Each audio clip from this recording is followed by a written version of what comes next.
Hey, everybody. Welcome back to the show. Today, we have a very special guest, Michelle Homoky, and we're excited to share her story with you guys. Welcome to the show, Michelle. Oh, I'm so happy to be here. So happy to tell my story.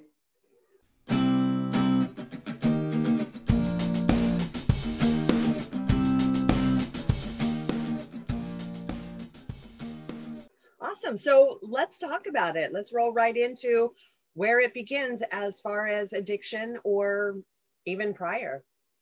Sure. Well, first of all, I grew up in a large family. I grew up in Pennsylvania, 6 children. And I would have to say I had such a wonderful childhood. The thing that happened in my life, though, from a very young age, my father was an alcoholic. So from a very young age, I saw things that made me sad. I saw things I didn't understand as a child. I was very fortunate that I had 4 other sisters. So when things happened, if my parents fought or something my dad might have done that evening, we were able to talk together and cry together and just try to understand it. Because when you're younger, you just don't understand. You just hear your parents fighting. And again, I loved where I grew up. I loved my parents. I loved my upbringing. But the alcoholism was just the kind of the sad, the dark side that until I was a lot older, I really didn't understand. Back then, I don't think my mother really talked to us a lot about it. She would kind of be negative sometimes. Oh, your father, and I'm going to leave him. And again, the fighting. And so you just didn't see the whole picture, and you didn't understand what that meant, what addiction meant. And that's hard for kids to grow up in that environment.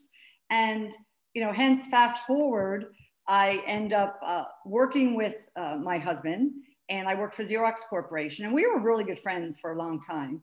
And we actually worked together for 15 years. So that itself is a record, I must state. Yeah, that's impressive. It's tough working with your significant other. But, we both know.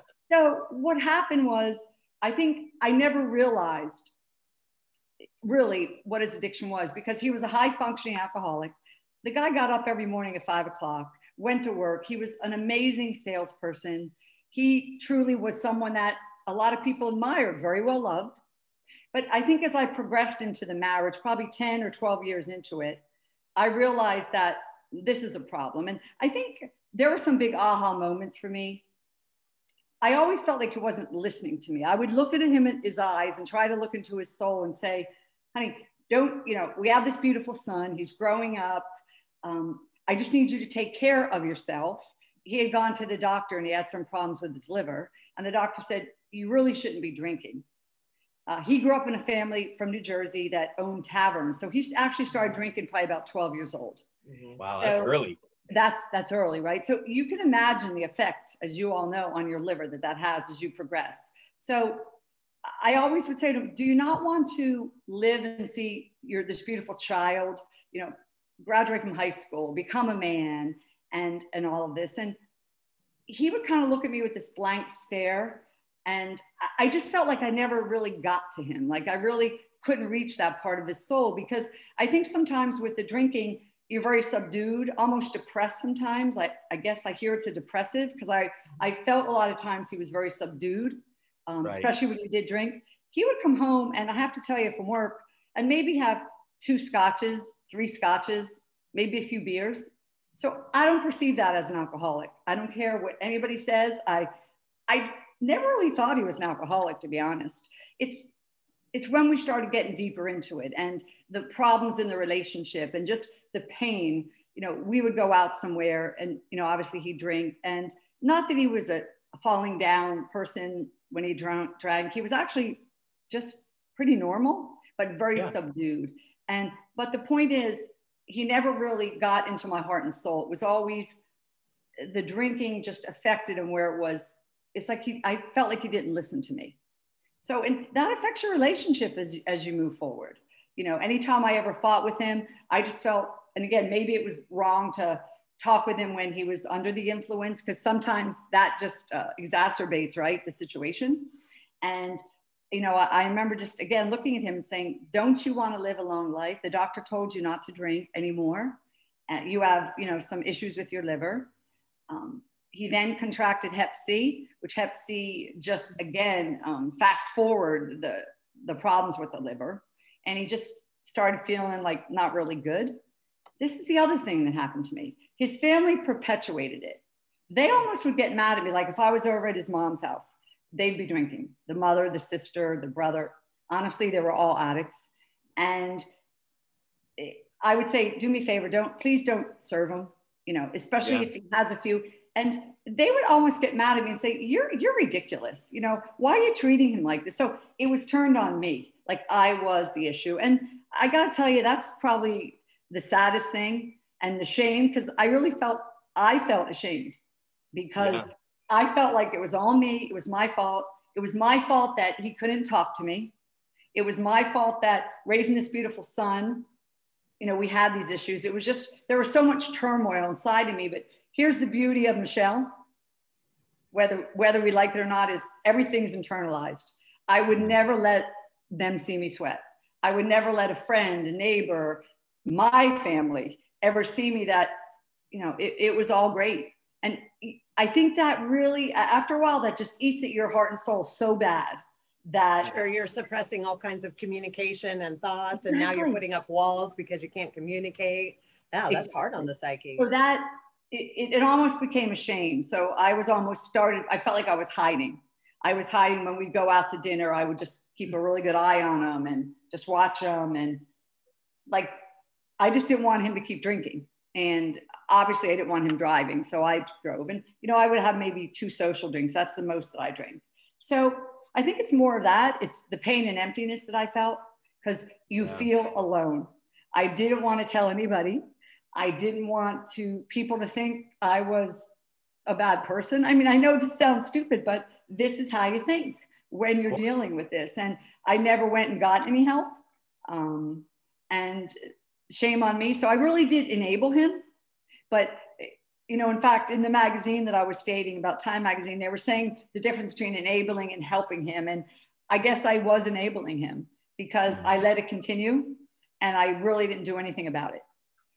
Well, you know, I just want to stop you there and say, you know, I think you tried, you know, you went to the people that were closest to him and tried to elicit their help to handle the situation. And when you were shot down, you probably felt very alone. And like, what solution and situation, as well as, am I overblowing this? Is it me? I could see how it would put you in a spot where you didn't think you had power to actually help him. Yeah. And it's, you know, I think it just takes its toll. I feel like I aged. I feel like I hit a point probably at like 12 years into a 21-year marriage, 12, 15 years. I was in a downward spiral. Again, it was my fault. Shame on me for not reaching out to someone to try to help. But when you're in this relationship, and by the way, he was an unbelievable father. He was an amazing husband. I loved him. And so I think you just kind of, I don't want to say look the other way, but you just accept it. And you say, okay, I'm just going to keep trying, and I'm going to keep on moving on, because he never missed his kid's soccer game. Then we adopted this beautiful girl. She was a day old, and he fell in love with her. And again, you know, you're raising these children, and it really was scary. And I have to tell you, when this all bubbled up, this is a perfect example I'm going to tell you. So all this stuff was going on. Again, great dad. We had a great family. We lived in, you know, Boca Raton. It was a beautiful neighborhood, beautiful families, great education for my children. We were going on a cruise, and I was so excited. It was like a week cruise. We're going on a Saturday. So it was Friday. So what happened was, he decided to stop, and I didn't learn this till after. He decided to stop and get some beer, and my daughter in the car. At that time, I think she was maybe 4. He downed a 6-pack of beer. You know, doesn't sound like a lot, but, you know, basically you could poison yourself. We all know that, right? Yeah. And he came home, and the kids were sitting there eating, or my son and I were sitting there eating. He put my daughter down. He started eating. He couldn't even get his fork to his mouth. I said, Chuck, you know, something has to change. I had talked to some people previous to that about doing some type of intervention. It was actually one of my customers, her husband. And he said, if it gets to that point, absolutely. That night, I made the hardest decision of my life. I said, I have to do an intervention. It was tough. I called my friend. I said, I'm going to bring him over.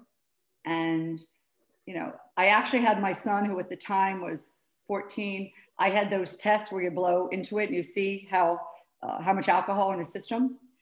The breathalyzers. Breathalyze, yeah. You know, so I asked my 14-year-old, again, that's a horrible thing to do. I asked my 14-year-old to get it, and we did, and it was high. And I knew that was it. I looked at my son and said, Charlie, this is it. I said, I know you don't understand, but this is it. And, you know, I had to express that because I didn't want him to, you know, you're 14, you have a little idea now what's going on. So I brought him to the place under the premise that we're going to the doctor. Went there, sat down, laid it on the table. They came in and basically said, okay, this is it, Chuck, you're going to stay here. Explained what it was. It was an intervention. And he turned around and looked at me and said, I hate you. And I said, okay, all right. Well, I love you. And that's why I'm doing this. I said, someday you'll understand. He said, no, I won't. No, I won't. I hate you so much. And, you know, that, again, I'm trying to do the right thing as a woman, as a mother. How am I going to do this with my kids, you know? I had to do it. I think that took so much courage. And I'm going to tell you that the other part of this is, so he went for about 70 days. He insisted on coming home because he didn't need treatment. I really think he was still drinking there or doing something. P.S. He woke up, we came home 2 days later. He woke up, his face was swollen. I called 911, went to the hospital, grabbed my son. Friends came over to watch my daughter, went to the hospital. Doctor said, he is in sepsis. He probably has maybe an hour to live. Again, this was one of those times where, for me as a woman, a mother, the courage that you have to possess, the strength, because I have my 14-year-old with me, which maybe I shouldn't have brought him, but I did. And he said, Mom, how are we going to survive this? I said, we're going to survive. We're going to survive. But the doctor asked him to leave the room. So your son?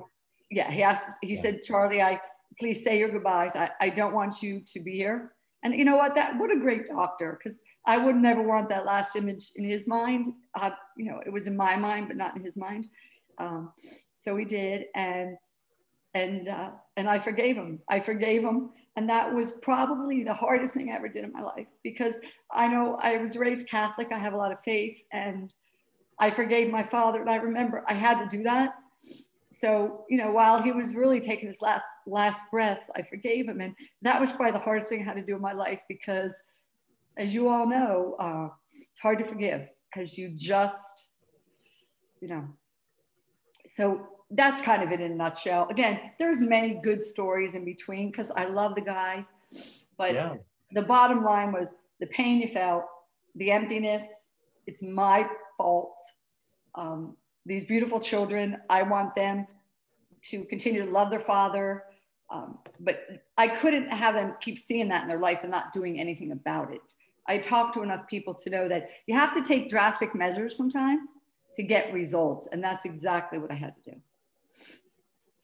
So many questions, and thank you very much for sharing that with us and with our listeners. I know that's not easy at all. So so he went to treatment for 60 days. Yeah. So kind of dried out. 72 days. Now, again, they do the detox. Yeah. They say he's not drinking. You go to classes a few times a day, because I actually went there and joined for classes a few times, which was good. So I kind of got inside the mind of people who suffer from addiction. And it was probably different than I thought. But I think it's important to listen and get into the mind of these people, because like you said in the beginning, or when we were talking before, these people are beautiful souls, and there's reasons, and it's just, here's what I just read, and I think this was a perfect way to describe it. It said, alcoholism is a human condition, but it has human consequences. So that, to me, in a nutshell, is what it is. You're human.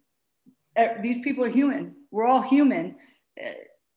But there's things in their life, or there's things that, unfortunately, I don't understand sometimes why, but who was I to question? I didn't understand when my dad drank either. Of course. So when he got out of treatment, did you notice him immediately drinking? Was it right after that? Or because I'm just curious about, you know, how, because we've actually seen that prior too, where somebody's a long-term drinker, they get sober, they're great, but if they try to go back, it does their body in. I'm just wondering the timeline on that. I think that I really feel that he was drinking while he was there because I don't know if that's possible, but I kind of think it is somehow, some way they still get a hold of that. And I feel that it just, don't forget, his liver was so bad. He had had biopsies. He had had a doctor tell him several times, you continue to drink, this is going to destroy your liver again when you start at a very young age. So I don't know, maybe when you try to detox, and I don't know the physical ramifications of all that, but when someone tries to detox, does that put your body into a different position where you're forsaking maybe having complications? Because detox is, it's a tough step, right? But yeah, he died a few days after he came home.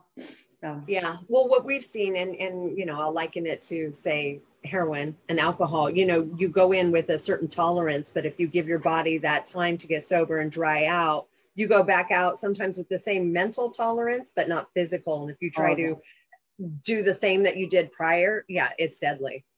Yeah, we see that. It's unfortunately common. I felt when he came home, he had a sponsor, and I guess someone had to come home with him, which was, I thought, a great idea. Yeah. He looked empty inside. When I talked with him, he looked empty. Don't forget, he really didn't like me very much at that point. He probably really didn't like me a lot at that point because I was trying to help, but again, he didn't see it that way. Of course. Yeah.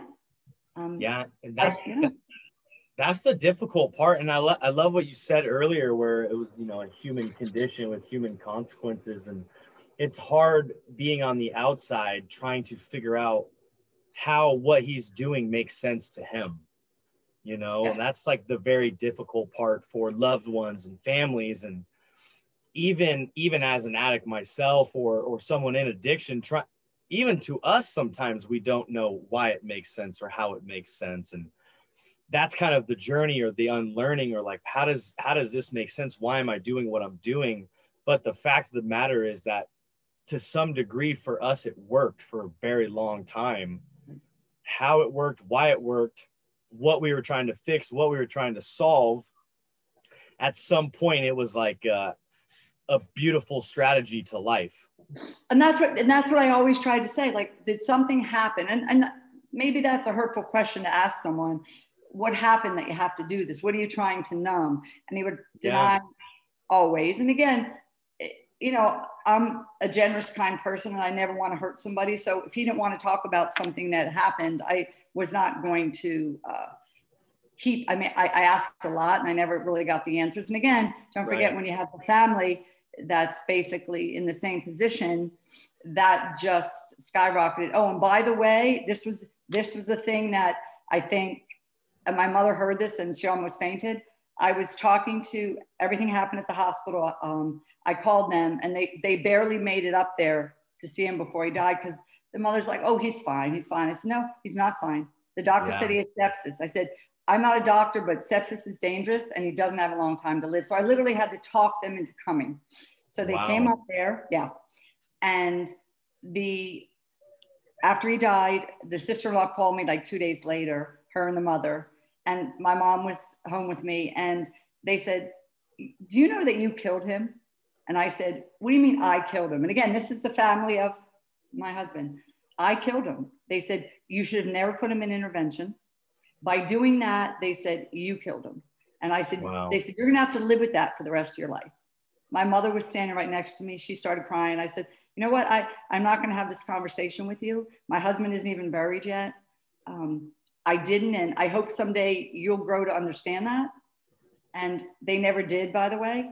I separated myself from them, and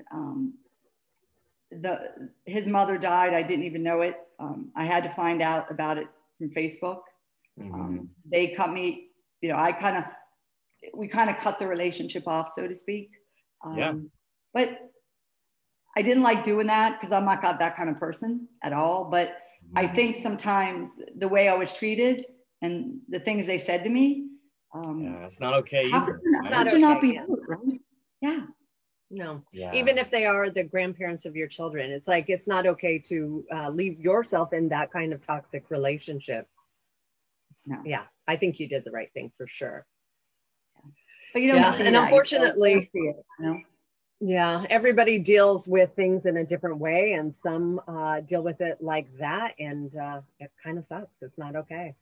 Yeah, it's difficult too, like Angie kind of just mentioned too, with people dealing with grief or loss or trauma in different ways. It's like the unbelievable happens, right? Like something happens so gnarly or drastic that you have to make sense of it in your head somehow. But the reality is there's nothing to figure out, you know? And so whatever you figure out is just kind of like a Band-Aid for your own emotions or your own feelings. That's a great way to describe it. That's exactly. And it just presents in the craziest ways, you know? Yeah, also like a coping mechanism. If they felt their own guilt and enabling, of course they're going to lash out and try to take it out on you and say it's your fault, because they don't have, it can't be they them. don't have the skills or the ability or emotions to confront and think that maybe they had a part of it too. It's much easier to blame somebody else, which is all part of, you know, an addict mentality. You know, there's never self accountability. It's always somebody else did this. This is why I'm this way. And so them being in their own similar situation, I'm sure that's why you became their easy scapegoat. Well, I think the thing I learned too, just going to the meetings there, and it was a wonderful facility, is I was powerless over it. It had nothing to do with me. It was all him. But I was powerless over it, and I wasn't going to change it. I guess, and they always say this, and I hear this a lot, is that if they don't want to change, and like you just said, Angie, if they're still in denial, then they're never going to reach down and figure it out themselves. And that, I think that to me is sad for people. And I wish that I could have helped him in that way. And I wish I could help any friend or anybody in my life that suffers it. My dad got sober. He went to AA and he got sober. That's and so I still have a letter he wrote me because a few people in the family turned on him and didn't want anything to do with him. And right. I stood up for him. I said, Dad, if you go to AA and let's talk about, let's help you through this. And he did. And I was proud of that. And he lived, awesome. He lived a long life. Yeah, he lived. He just died a few years ago. He was 80, I think 85 or 86. So yeah, I'm proud of him. So my point is it can be done.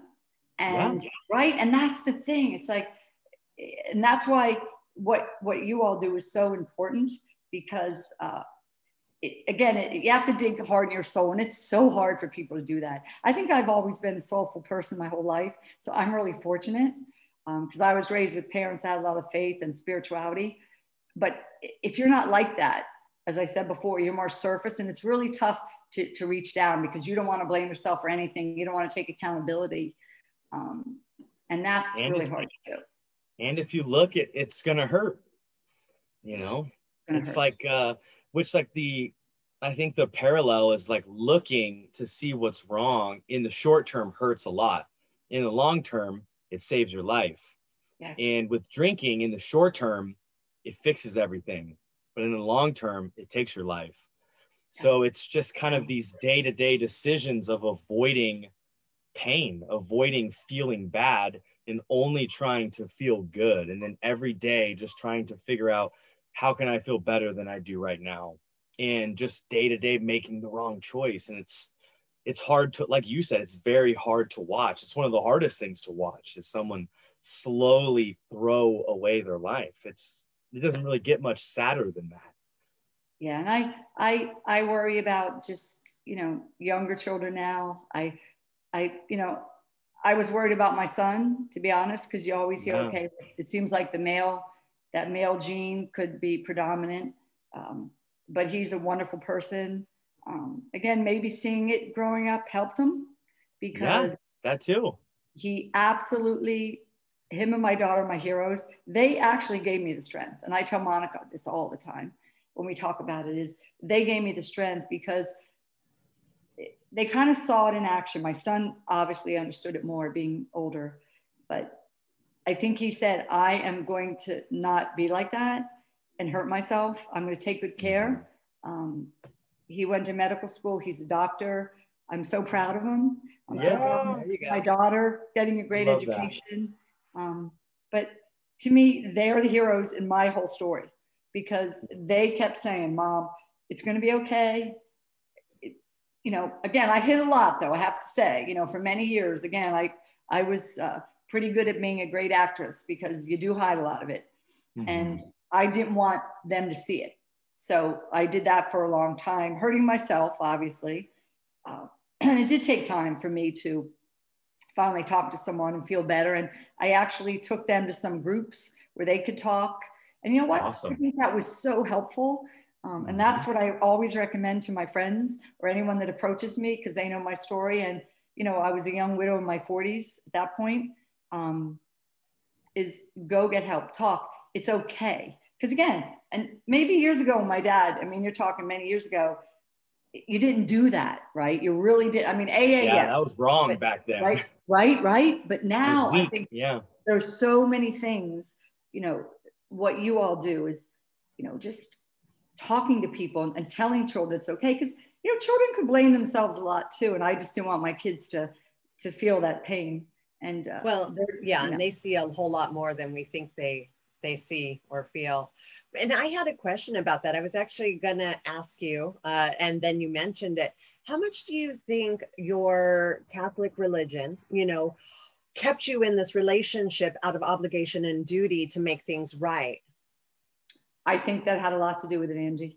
I think I was raised that way. I'm 62 right now. So, you know, he's been gone, I think, 14 years. I think it's that guilt. It's the pressure you feel, the pressure I felt maybe from my family, my parents, his parents, obviously. You feel a lot of pressure. And maybe if it was now, I would have done something different and just said no. I think, although I did feel like there were a few times I tried to walk away, I have to say I did. And it hurt too much. And I said, I can't do this to my children. And again, it could have been something in my mind from that Catholic upbringing, that you have a lot of Catholic guilt, you do. And, you know, obviously I had a father who, you know, he did the same thing. So you probably think it's just okay, just stay. It's all going to work out. It's all going to be okay. And I didn't want to walk away because I loved him. Of course. That's right. And that's hard because, you know, they always say that is the toughest part, is walking away. Like if I would have walked away from him, I remember this was something, and I was just telling a friend about this because they asked, did it ever become physical? And I never told my children this, by the way, that one night I was talking with them and I was trying to make sense. And I was like, don't you understand? Like, what don't you understand? Like, I just went off because I had a meltdown because I was trying to fix it right there at that moment. And I threw myself against a wall, almost cracked my skull. And that's how bad it gets. That drives you crazy. Yes. It was like, you don't freaking understand. Look at me. And he just kind of had this look on his face. And I kind of went, oh, I literally against a cement wall in my house. Wow. And he kind of just stood there. Didn't really get much of a reaction, to be honest. Well, I freaking almost killed myself. Wow. Trying to make him understand, I guess. But was that not the saddest thing, that I didn't get a reaction? I mean, do you see that a lot in what you talk to people about? Well, I think you were dealing with somebody that was so numbed out, so, you know, you know, like they're under anesthesia. I know what you're saying. Like so drunk that I don't know how much he was actually even there to give you any kind of reaction. Don't they also say, because one of the things I thought that happened was I felt like a part of his mind, like, I don't know what that thing is called in their mind, where alcohol starts affecting their brain. Wet brain. Yeah, where I just felt like that's the little things I noticed. And I kept saying things to my mom, because my mom was a nurse. She's like, I don't think you understand. He is not doing well. if this is starting to affect his brain like it is, because he would forget things or say things that didn't make sense. And I'm like, Yeah. I just thought, like you said, he was drunk or whatever, but he wasn't. He'd lost a part of his mind. Yeah, we see that. It's pretty common for older alcoholics, you know, their motor function slow, their memory slows, they're just a little slower. And sometimes even after getting sober, it's not like it immediately fixes it. Sometimes it's almost permanent damage, which is hard for them to deal with on, you know, an ego type basis for sure. Like, why quit if I've already done this? How could I, you know, like 70 days of trying to get sober and mentally it does not come back. Right. And that just becomes a huge loss to them. Like, I can't even get sober to fix this type of deal. Not saying that that was the case, but we've seen that happen as well. But we've also seen people come in walkers and do CrossFit by the end of the program. And oh my gosh, we've just seen so much volume of people that you see both sides of the coin all the time. And it's like, the best part of the job is that people save their lives, and the worst part of the job is that people don't. And it's just this, it's too extreme all the time. Yeah. And it's just, how determined are they? How much do they want it? You know, are they willing to overcome these things, or are they like, it's not worth it? What is the youngest person that you've seen with addiction? I've been around for a long time. And back when I first started, we actually took juveniles into the program. And so we actually have one of our guys, he's been on staff with me ever since then, but he came in at 15. Yeah. So, but I mean, that's just the youngest we took him. It starts way earlier. I started drinking and using at 11. So it can start very young, unfortunately. Well, and it can go till very old as well. That's the thing. Had some mid 70-year-olds in, even last year in the mid COVID, we had some older gentlemen, and it was like, wow, okay. A lady who's 78. Yeah. Wow. Like, yeah.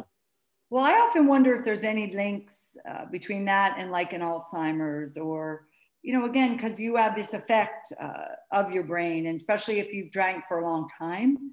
And I don't know if they've ever linked this stuff, but I really feel, and as I said, I want to keep reading and feeling good that the hope for the future, there are more things that you could do. And the power of, like you're doing, talking to people and writing it down, the power of the pen, they say, you know, just understanding all this stuff is so powerful that I got to believe the future looks a lot brighter for people with addiction right now.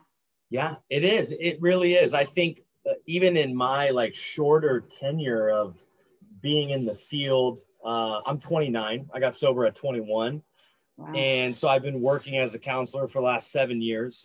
And even in those 7 years, I've seen a big shift in as far as resources, as far as communities and different groups popping up and different ways to go about things, and brain scans, and just there's so many different variations, which is awesome, because for the longest time, it was just Alcoholics Anonymous. You know, like when you were kind of referencing maybe 20 years ago or with your father, therapy wasn't cool. There was nothing cool about meditation. There was nothing cool about therapy. It was sit down and shut up and just put one foot in front of the other, and we'll all get through this if we just don't talk about it. Wow. That's proven to be so ineffective. Right. So for me, it's been beautiful to see, even in the 7 years from when I first got sober to now, there's so much to offer. And at the end of the day, it's still the person suffering's choice. And I kind of look at it as if someone was overweight. There's so many options to lose weight or to work out or to get healthy. Right. And people do, and people don't. Right. And what gets in the way is still kind of a big question mark. Yes. Well, and it's different for everybody. There's literally no one size fits all, and everybody has their own demons. It's how motivated are they to fix it or overcome it. But if you look at it, and this is what it taught me too, is life is so short. You know, I love that. I always gave my kids that book, The Dash. I don't know if you've ever heard it, because it talks about what do you do between the time you were born and die. It's that dash that you see when you're in the cemetery, right? And it is such a short time. It is such a short time. And that is what is so like, it's like branded right now on me, because it is short. Like every day I feel such urgency, and I felt that for a long time now, because you just don't know. I don't know what tomorrow's going to bring. And I think when you see that, you know, they say, how do you live that dash? Because that time is so short. And I don't think people understand that. And that's what I told my kids from a very young age. You saw it, you saw it. That dash is the shortest, you know, it goes quick, right? You know, when you hit your 40s, 50s, 60s. And I just think that it's such a short time. It's just so tragic that people don't understand that. Yeah. It is difficult. It's especially when you're young too. It's difficult. You think you just have all this time. Yeah. When I was 20, and you think you're invincible. Yeah, exactly. I was 20, using drugs. I had all this time. I had all the time in the world to turn it all around and live a great life. And now I'm almost 30, and I'm like, dude, I'm 30 almost. This is quick. This is going very fast. You're a baby, my friend. You're a baby. Yeah. But if you can if you can use the time to realize you don't have a lot of it, you can then enjoy all of it. Yes. And make the most of it. You're right. And 30 is that's a pretty eye-opening. My son's 29. 30 is a big one. It just seems like a lot of people that age, they talk about 50, but I think 30, especially nowadays, is a big eye-opener. Because like you said, it seems to happen so fast now. Yeah, you're like certified an adult. Like I don't get to be 28 or 27. Like I'm an adult. Like I need to like not make mistakes anymore, you know? Yeah. And you evaluate your life. Like, where should I be by this milestone? Where did I think I should be? Where is everybody else at this age? It definitely makes you evaluate where you're at. And they're all like that, you know, 30, 40, 50, they all end up being that way in some way or another. Milestones. I think another cool side of the story, Michelle, that you brought up, and I love because I can kind of relate to it as well, is how your children took the experience, because obviously that isn't always the case, right? Yeah. Some people, their father's an alcoholic, so they become an alcoholic, and vice versa. So I love to hear that it was, you know, as painful as it probably was for them and as difficult as it probably was, it was very much empowering too, as well, to take that dash importantly and to become who they want, and you know, to treat their body as it's like their temple type of thing. And my father was an alcoholic, and he was always saying, if you ever pour alcohol in my drink, I'll kill you guys. If you ever do drugs or alcohol, it will kill you. It's the devil, blah, blah, blah. All it made me want to do was try it. Exactly. Because you're curious. Yeah, it just made me so curious. Like, everybody I know, Dad, says that you're wrong, and alcohol and weed and cocaine and all this stuff is great. And there's way more of them than there is you. And and you're a rebellious teenager. Teenager. So it's strange to see how, you know, how children or just how people can perceive the same situation completely differently. Yes. And what they do with it. They either go down that addict alcoholic path, or they like turn into overachievers to never be that way. We see it. It's pretty much very divisive. There's very little like in the middle. It usually goes very extreme in either direction. Well, I also think it would be great down the road for my son to talk to you guys, because you're going to hear from another perspective. Okay. And I think he would. Of course, I could never force him to do that, but I think you're going to hear from another perspective, because he did, like you said, what made him turn it the other way? Because it's a 50-50 shot. Let's face it. When you grow up in that environment, just like it was with me, what made him and become, again, what deep down, that inspiration, that empowerment, like you said, made him do that. And I think it'd be great for him to talk to kids maybe who go through the same thing, because you always feel like you're so alone. I'm sure he felt that way. Yeah, I guarantee it. His sister was too little to understand. So he had me. And again, I was putting on the show that I didn't want them to worry, blah, blah, blah. So who else did he have? He didn't really have anybody. But the other thing I did that I think is really, really good is find them role models. I thought after this happened, because if your kids don't have a role model to look up to, and again, I know I was a great role model because I got up early, went to work, and they saw that and that work ethic. But I tried to find them male role models in my life that could really affect. Like my father had a great effect on them. My friends, one of my best friends, who Charlie's still very good friends with. You know, you need role models, because what happens, I think if you don't, you just kind of drift away, and it's real easy just to drift. But if you don't have that male role model in your life, just something kept telling me you had to have that. And I think that was a big help too. Oh, absolutely. Yeah. And it's hard to know what you don't know. So if your son didn't know how to do these things as he's becoming a man himself, it's either going to fall on his lap in the right way or the wrong way. So it was good to be proactive and say, hey, this is where we're looking at. We want to be over here. You know, and I think the beautiful thing too is what you said earlier, where your kids were your heroes. I guarantee you, if we got your son on here, he'd say the same thing about you, you know, showing him strength. And he would. I think as he got older, he saw really what it did, because to this day, I would never say a bad word about their father, because I can't stand those people who they lose someone to addiction and all they do is say bad things about them. They're no longer there. That is the worst thing you could do. And I have never done that. And I see friends of mine, women do it. And I said, please don't do that. I don't care if it's divorce, addiction, because what you're doing now, they're going to grow up with a lot of resentment, your kids, you know, and that's just not right. You know? Yeah. And it's like, I know what you're talking about. I've seen that as well. There was a big loss in my life earlier this year, and I saw both sides of it. And it was kind of like, at some point, what's done is done. Why create more negativity? Why create more resentments? Like, there's nothing to solve. Let's just honor. Let's honor the good. That's right. And try to make this better for the people that are here still. Right. You know, instead of because they're not a bad person, right? They're not a bad person. Yeah. They still have a beautiful soul and they're a great person. But I just don't like how the world turns it around to be like they're a bad person. Right. I find that so heartbreaking with all these addictions, that person, just like you were saying earlier, Angie, they're just bad. It's just so, oh my God, that to me is the crux of a lot of it. That to me, you know, again, I wish I would tell more people that, and I will tell more people that, and I do tell more people that, because it's exhausting. I was heartbroken. I was depressed for a long time. I could have self-destructed at any moment. That was how bad it was after all this.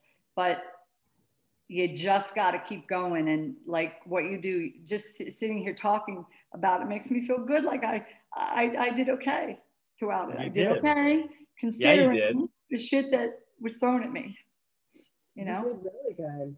And I think that's a key. And I mean, there's such a fine line of like honoring them and understanding them, but also not making it okay to be like that either. And so, you know, and I think you masterfully walked that line as well, because, you know, you don't want to glorify it like, oh, they were such a great person, they just had a problem. But at the same time, you don't want to villainize them either. And so I think you've done a really good job with that. Can't be easy. No, it's not easy. What would you say, like, the next couple years after he passed, like what was, I know you kind of hit on, maybe you said you went and saw someone, or you were at groups, like what was the most helpful for you? I think you kind of mentioned just talking, being open about it, but if there's, you know, anyone listening that's going through something similar, like what was the most helpful for you in that growth or moving forward part? Don't be afraid to go get help, because I was almost embarrassed. So I think if you could change that stigma, like we talked about earlier, that it's okay. Like I was embarrassed walking into an Al-Anon meeting. Oh my God. Like if I would have known anybody in that meeting, I probably would have sunk in my chair and ran out the back door. Of course. Make it okay. Make it okay. The conversation that we're having is such a beautiful conversation, and it's okay. But if you tell more people it's okay to talk, to get it out, to cry, to feel the pain, because you keep all that inside, man, that is, oh my God. Like I said, I could have self-destructed. I could have had a heart attack. I could have done something to really hurt myself. I could have done things, and don't think I didn't think that. And I'm telling you, but don't think I didn't think that at one point, because absolutely, you're done with it. You're done with all this. But talking is what it is truly the key. And again, back when I was younger, we didn't have it. I wish we did. It would have probably helped my sisters and I, and my brother. But what you're doing is so important. Just healing people and telling them it's okay. Listening and not laughing at them, not making them feel embarrassed. Because I'm a career person, right? I'm out in the working world. And here's the weird thing. After this all happened, no one really at Xerox knew that Chuck was an addict. And I think that is so interesting. That's how well that he hid it, that I hid it. No one would ever, they didn't know the story. I mean, I had a few close friends, obviously, but I think that's so interesting how people go to such lengths to hide it. Because I certainly did, and he certainly did.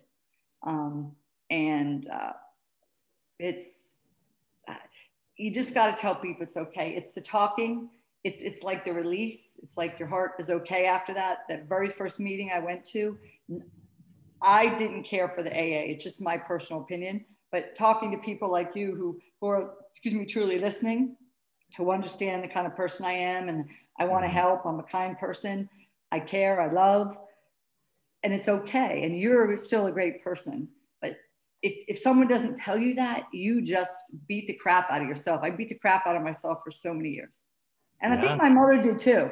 My mother beat the crap out of herself watching my dad. Because Catholic guilt as well. Yeah.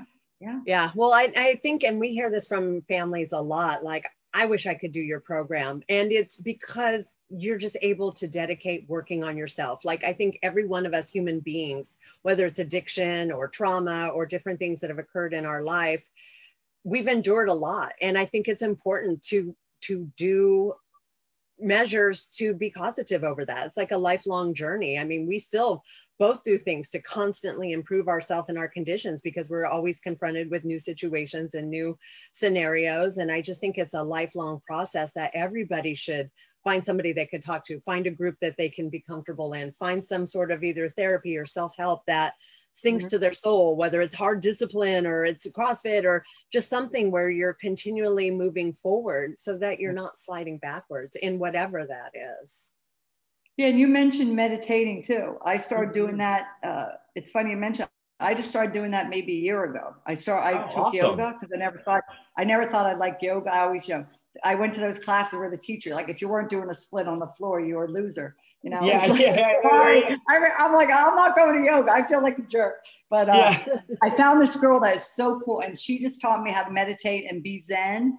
And I think, again, when you're dealing with that situation, I wish I would have had that back then, because meditating would have helped me. Certainly having faith did help me, I have to say, because I said a lot of prayers. But I think the meditating would have given me more reflection, and just, it would have took away a lot of the stress. And, back then, because I remember years ago when Goldie Hawn, who I love, she was meditating, God, for so many years. I always thought you almost think, oh God, they're way out there because they meditate. Oh my God, it is the best thing for your heart and your soul. And I think with addiction, that would have really helped me too. Because now I know, but back then, no one said that. And, hopefully if you talk to people about meditating, they'll understand that it's such a beautiful thing. Because now that I'm doing it, I'm getting a lot more of my friends to do it. And they're like, this is crazy. How, I do it for 10 minutes in the morning before my feet hit the floor, changes my whole day, changes my outlook. I'm very positive, but it gets me in the right frame. And I think that that's important. Well, and that's why we start working on it with our clients day one when they enter the program, is, awesome. So that they can develop a very good habit of meditation, because it's a learned practice. It doesn't come naturally. For me, I struggled with it. My mind, I couldn't shut things off. So we try to work on it with them. And then the families see it working for them. And they're like, oh my gosh, if it can help, my kid, my loved one, the addict, what could it do for me? And so I think, the more we can keep doing that, setting them a good example, talking about it, the more the world will start opening up to it. And I think, like, we've talked about numerous times, we're in such a different times where people are very open to that. They're very into it. That's so great, right? Options about it. Yeah. We can hit whoever it is in whatever way by whatever kind of person indicates to them. And so I think we're in a very fortunate time right now. And we need it. I mean, if you look back over the years now, all of us need it, I think, every day. Just to, just to reflect in a good way. Because all our lives have changed so drastically. And I don't know, but through these last few years, when people are struggling, are the cases of addiction even higher, I would believe? Yeah, we saw more overdoses last year than we've ever seen, as well as more suicide. Obviously, it had to do a lot with the pandemic, and also just has to do with very hard drugs that are out there right now with fentanyl and things like that. That is so scary. Yeah. But it's you must feel like healers, and that must be such a good feeling, because healers are really important in your life, and we all need it. And just, more people have to do it, because you had asked about what was it? It was the healing. It was talking to people like you. That is really the only way you survive this, and come out in a good frame of mind and live the rest of your life, not a bitter person, but you can move forward. Because some people get bitter. That's the other extreme that I see too. These people, it's like, don't be like that. Talk it out. Just come on. No one's perfect. Talk it out. Listen. Go talk to someone that could really help you. For sure. I mean, I feel like hanging on to those lower emotions, resentment, bitterness, they create havoc in our body. It's not a healthy way to live, to hang on to those things. So for sure, go talk about it and find an outlet. Do not hang on to that. No. So true. Yeah. Not at all.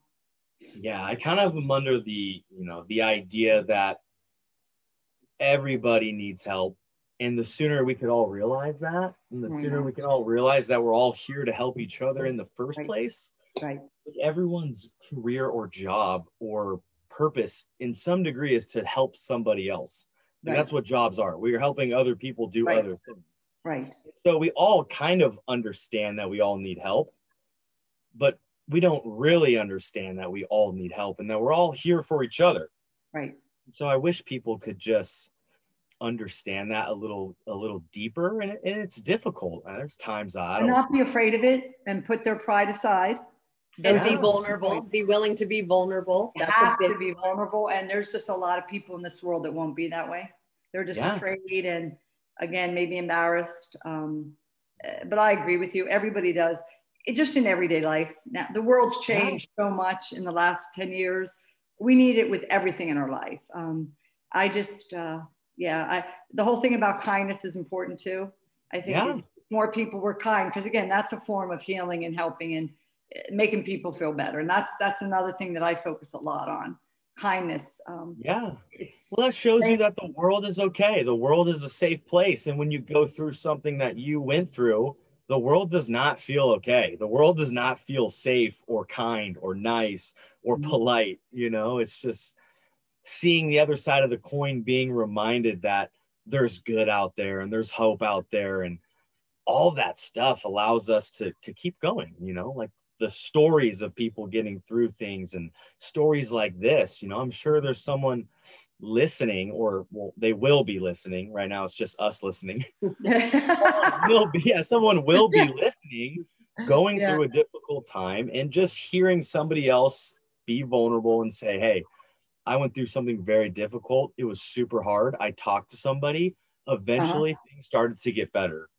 Yeah. That goes so far for someone. Yeah.